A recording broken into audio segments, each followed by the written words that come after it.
ម្សៅបន្លែនិងស្មៅបៃតងអត្ថប្រយោជន៍ដូចគ្នាមិនមែនបងព្រោះញ៉ាំម្សៅបន្លែជាមួយប្រូតអ៊ីនឆ្ងាញ់ចង់សាកស្មៅ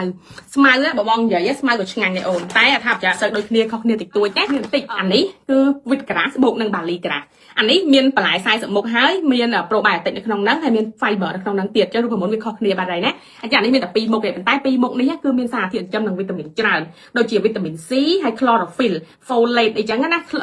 chlorophyll គឺជួយកម្ចាត់ជាតិពុលនៅក្នុងរាងកាយនៅក្នុងថ្លើមគេហៅ detox ហើយនឹងជួយរក្សាតុល្យភាពជាតិបាសនិងជាតិអាស៊ីតនៅក្នុងរាងកាយកុំឲ្យយើងឡើងអាស៊ីតកុំឲ្យអីចឹងណាហើយផ្ដល់វីតាមីនសារធាតុចិញ្ចឹមចឹងទៅអានេះវិញគឺមានបន្លែច្រើនមុខដូចយើងញ៉ាំ multi វីតាមីនចឹងបន្លែវីតាមីនក្នុងនេះច្រើនជាងក្នុងនេះចឹងណាហើយ fiber ជួយកាពះពោះវៀនជួយដល់ការបត់ជើងជួយដល់ការរំលាយអាហារប្រូបាយតិចដូចគ្នាណាជួយដល់កាពះពោះវៀនជួយដល់ការបត់ជើងការរំលាយអាហារដូចគ្នាចឹងវាខុសគ្នាបន្តិចប៉ុន្តែវាអត់អីទេបងប្អូនអត់មានបញ្ហារឿងបត់ជើងរឿងកាពះពោះវៀនអីទេញ៉ាំអានេះចំណេញដោយសារមានវីតាមីនមានសារធាតុចិញ្ចឹមនេះជួយ detox អានេះដូចជួយ detox កម្ចាត់ជាតិពុលរក្សាជាតិអាស៊ីតបាសហើយមានវីតាមីន B មានវីតាមីន A ជួយរាងកាយវីតាមីន C អីដែរណាហើយចំណេញធូរថ្លៃខ្ញុំធ្វើមកដើម្បីឲ្យបងប្អូនសេវលុយហើយញ៉ាំមកផ្ទះណាញ៉ាំបានយូរទៀតណាមកផ្ទះជីជាងអ្នកអរគ្នាទិញកាហ្វេអានេះណាមក